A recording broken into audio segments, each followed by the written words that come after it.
Ayan guys, ang pinaghirapan ko ng 2 years na higit in abroad.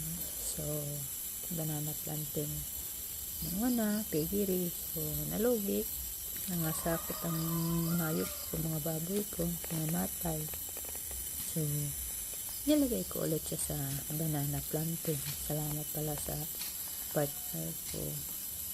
Kasi pinag-ano niya yung pera kung saan dapat ilagay.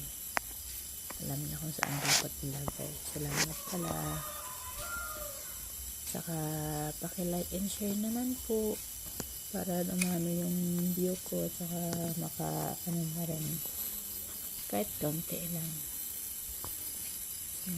Yan, mga bata dyan, isang anak ko dyan, tapos yung pamangkin ng asawa ko.